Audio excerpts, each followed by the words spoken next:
Mike Tyson's Punch-Out is considered to be one of the greatest games of all time. Many people consider it to be a sports game, but I disagree. I'd say it's more of a pattern recognition or a puzzle-solving game cleverly disguised as a sports video game. When you face each opponent for the first few times, you are learning how they work, from the way they telegraph their punches to which punch you can expect next. Each attempt you make, you gain a little bit more knowledge, and once your knowledge gets to a certain level, just beating the game is extremely easy. In fact, I would argue that beating the game blindfolded is straightforward enough that overwhelming game knowledge has made it safe enough to perform at a marathon in front of an online audience of hundreds of thousands. To throw the player curveballs, the developers gave the opponents random patterns that are governed by a random number generator, also known as the RNG. Randomness is not a foreign concept to most speedruns, and is usually welcomed in healthy doses, as each run is a fresh experience, perhaps with an unlikely surprise around each corner. No. Unbelievable. For speedrunners, some random events are more preferable than others, and in Mike Tyson's Punch-Out, we always want whatever can get us the fastest times. At the end of the run, we want Mike Tyson to not give us the dreaded 8-second delay. Even earlier than that, we want Don Flamenco 2 to give us those random stars. We want Soda Popinski to give us uppercuts right after hooks. But before we even get that far, above all else, we want King Hippo to open his mouth. This is the story of the single greatest speedrunning discovery in Mike Tyson's Punch-Out.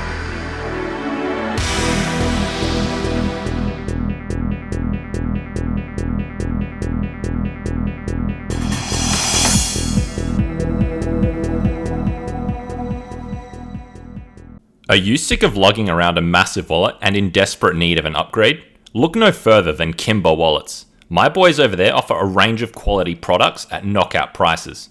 With sleek and minimalist designs, they'll hold all your necessary cards and cash without the cost of comfort, as their compact design will fit easily within your pocket. There's even different skins for added customizability, and you don't even have to open loot boxes. Just select which style you want in the drop-down menu. Make sure to use the code PAP for a 20% discount, as this also helps support my channel. Links will be at the top in the description box.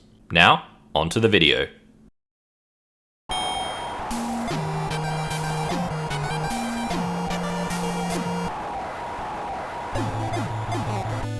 Firstly, we should talk about what goes into this fight.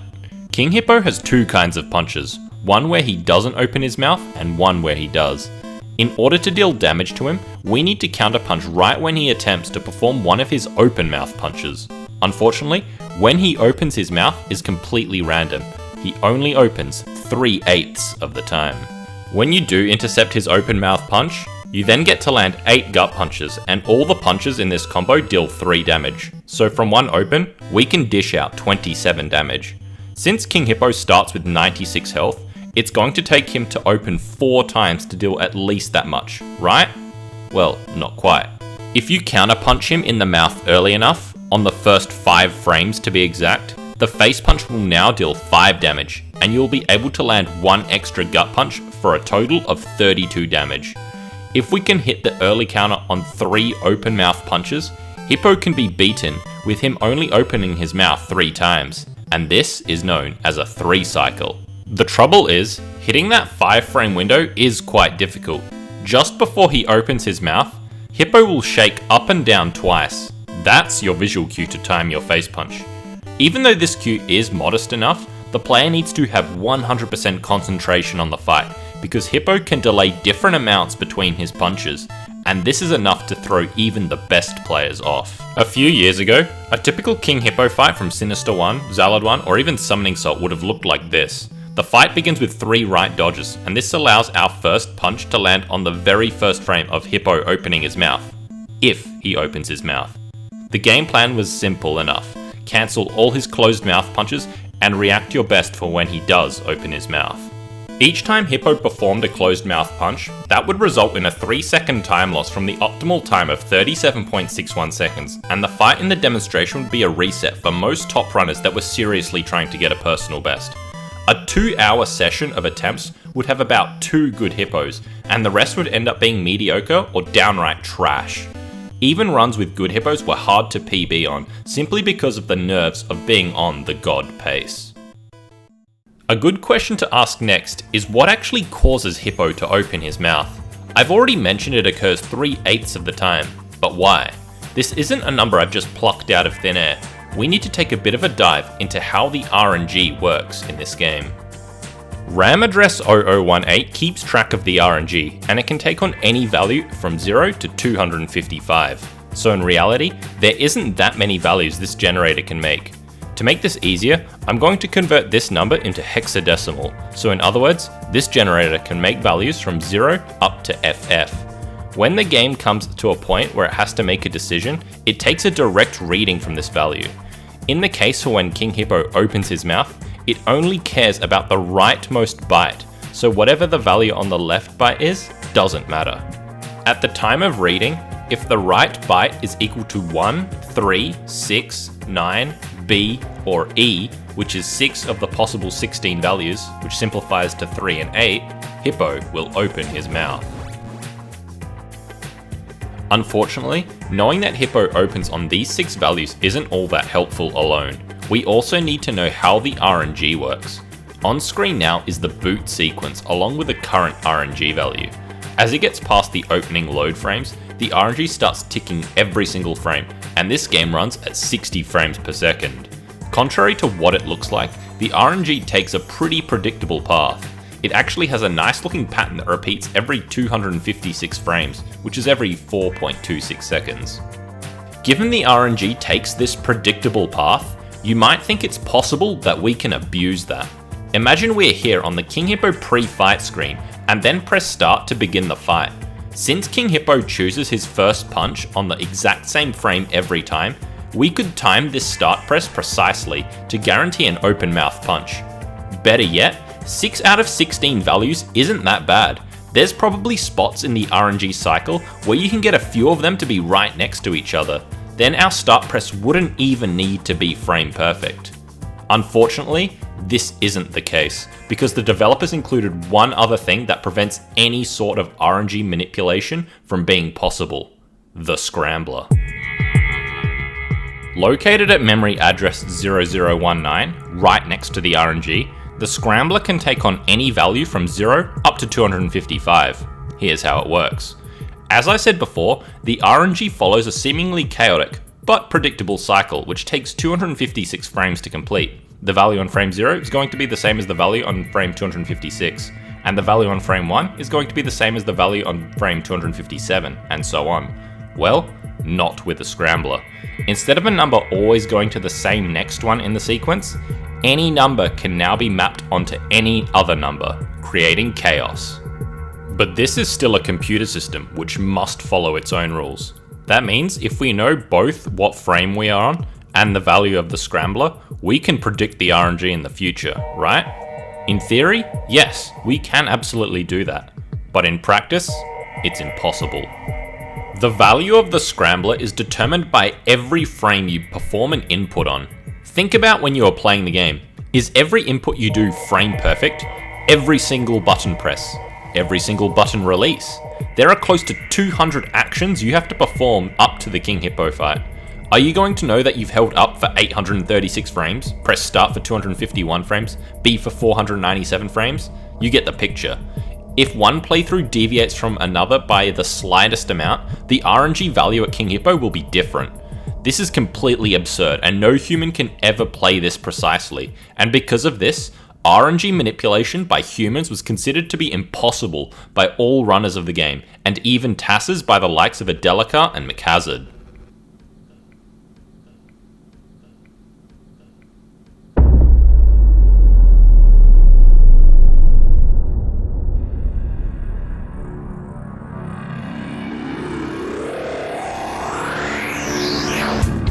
On the 8th of July 2019, Punch-Out speedrunner Lucando158 published the single greatest find in MTPO speedrunning. Along with his brother Zoxox, they had come up with a humanly feasible method to ensure King Hippo would open his mouth. How was this possible after everything I had mentioned earlier, and literally everyone had denounced that such a thing would ever exist? Well, it was possible because of two things. the first of which was news to everyone. This game has frame rules. If you haven't heard of a frame rule in a speedrunning video before, well, you're in for a treat. The most notable example of a frame rule can be found in the original Super Mario Bros. Game. When you complete a level, the game will only check for level completion every 21 frames. It's kind of like at the end of each level, there is a bus that comes past every 21 frames to transport Mario from one level to the next. As long as you make it onto the same bus as another run, you will be tied, even if you arrived at the bus stop slightly ahead or behind them. In Punch-Out, the frame rule system can be used whenever you press start to load into a fight. However, instead of there being a 21 frame rule, it's quite a bit smaller, just 8 frames. But this is no problem. In a game with frame perfect punches on the final boss, an 8 frame window is a piece of cake for speedrunners. The second thing that made it possible was because of the exact way the Scrambler functioned. Each button added a different value to the Scrambler. If we convert the value of the Scrambler into a binary number, we can see the least significant bit that each button can interact with. To put it simply, since a B press adds a value of 8 per frame, it can only affect this bit and the ones higher than it. Likewise, right adds a value of 1 per frame, so it can affect every single bit of the Scrambler. For the RNG manipulation to be possible, the lowest 2 bits of the Scrambler must be equal to 0, and this can simply be done by never pressing right or down at any point since the last reset. There is a bit more detail that goes into this, but to spare you the technicalities, if a runner synchronizes their reset with an external timer, they can blast through the first 4 fights without pressing right or down in just over 4.5 minutes. They would then wait on the Hippo pre-fight screen and press start on a predetermined frame rule, one of which occurs exactly when the external timer hits 5 minutes. If this is all done correctly, King Hippo will open his mouth. This discovery was huge. All of a sudden, the very first punch on King Hippo could be guaranteed to be an open-mouthed punch. Lucander and Zox had connected the dots between the Scrambler and the RNG, and questions quickly popped up about what else could now be manipulated in the game. Unfortunately, the limitations of RNG manipulation became realized extremely quickly, and it was right when we came up to the issue of King Hippo's second punch. After completing the series of gut punches from the first open, we come up to the next RNG check to decide whether King Hippo will open again. However, on this particular frame where this gets decided, another RNG check happens as well, one that decides the delays between punches 2 and 3 and punches 3 and 4. The problem arises because of the way the game handles 2 RNG checks on the same frame. Let's say on this frame, the RNG had the value of D3, and since the right bite is a 3, this would normally result in an opened mouth punch. When converted into a binary number, D3 now looks like this. When the game performs an RNG check, it doesn't just simply read the information it needs to. After the read, it then rotates the bits to the right by 3 places, and this comes into effect when there is more than one RNG check on the same frame. Unfortunately for us, Hippo's delays get determined first, and in practice, that looks like this. The game reads the right bite as 3, and that gives us the short delay between punches 2 and 3, and the long delay between punches 3 and 4. The game then performs the bit rotation. Basically, the 3 most right bits come down, and the other 5 bits slide over 3 positions to take their place. There is also this carry bit, which is a 0, and that slides into position 6. The 1 bit now becomes the 7 bit, the 2 bit becomes the 8 bit, and the 3 bit becomes the new carry bit. Now the game reads the RNG again to determine what sort of punch Hippo will do. Through this process, the value of D3 was transformed into the value of DA, which means Hippo would not open. The most important thing to take away from this is that because of the double RNG read, more information about the RNG must be controlled, which means more information of the Scrambler needs to be controlled. And this is simply not possible, because that would involve not pressing buttons that are necessary to play the game. This boils down to punch 2 being unmanipulable, and Hippo will open here 3/8 of the time. Punches 3 and 4, however, involve only a single RNG check, so in theory, they can be manipulated. Punch 2 still posed a problem though. If Hippo did open here, the RNG check for punch 3 would happen much later because we would perform all of the counter hits. But if he didn't open, the RNG check for punch 3 would occur a lot sooner because we would simply cancel punch 2. On top of all of that, there was the human element of execution. We could hit the open mouth on any of the first 5 frames and still get the necessary damage. In other words, the later we got into the fight, our ability to control what frame we are on diminished. But nearly a month later, Lucandor came in clutch again, and one of the most frustrating and random fights in the run had become a thing of pure execution, and the strategy now known as Hippo Manippo was completed. Here's how he did it. Firstly, Lucandor began by making a spreadsheet that sort of mapped out a simulated King Hippo fight. Let's work our way from left to right to see how it works. We press start on the pre-fight screen within our chosen frame rule. As the fight loads, we get rounded to the nearest frame rule, so when we arrive at the very first RNG check, we can only be on one possible frame, which of course is an open. This one exact frame that we are on is highlighted in yellow in the spreadsheet. How we move in the spreadsheet follows one simple rule. For every one frame we lose compared to optimal play, we move down one cell. As you can see for the first punch, there are frames 1 through to 5 to denote the 5 possible frames I could land my first punch on. In the demonstration, I managed to land my punch on the very first frame, so we don't move down any cells. Now we come up to punch 2, which ruins everything. So instead of being at the mercy of what happens, we buffer a left quick dodge followed by a left gut punch.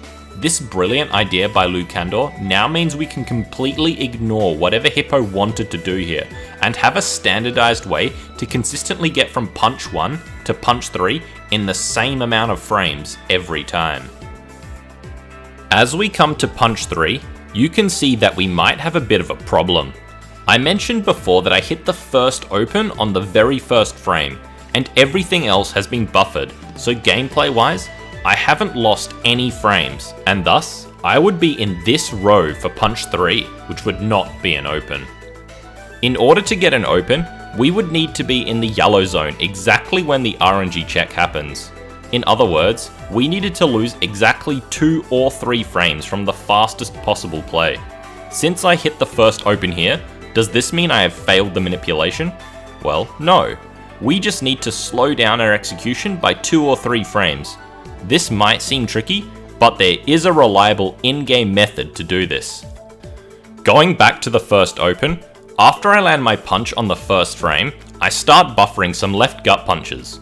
One cool thing about MTPO is that right gut punches are slightly slower than left gut punches, and during the opponent's stun, a right gut is 1 frame slower than a left gut.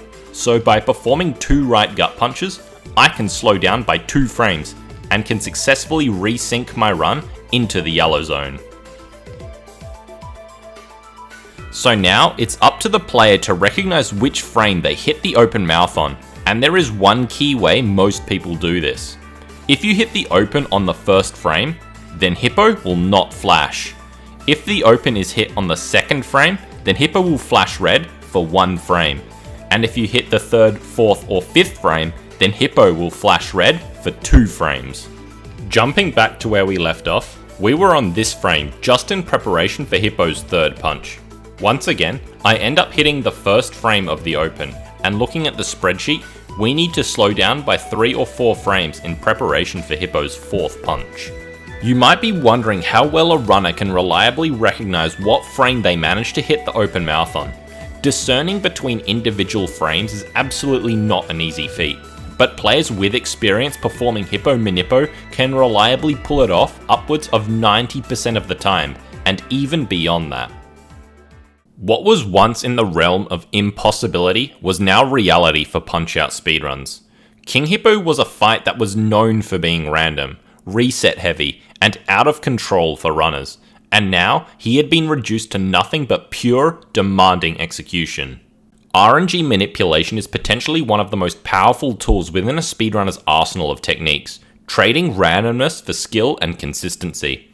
Despite its ability to completely break Hippo, In the 4 years since then, there have only been a couple of other instances of it being usable, and they have not had nearly as large of an impact in setting faster times. Nonetheless, Hippo Manippo is undoubtedly the greatest speedrunning trick in Mike Tyson's Punch-Out.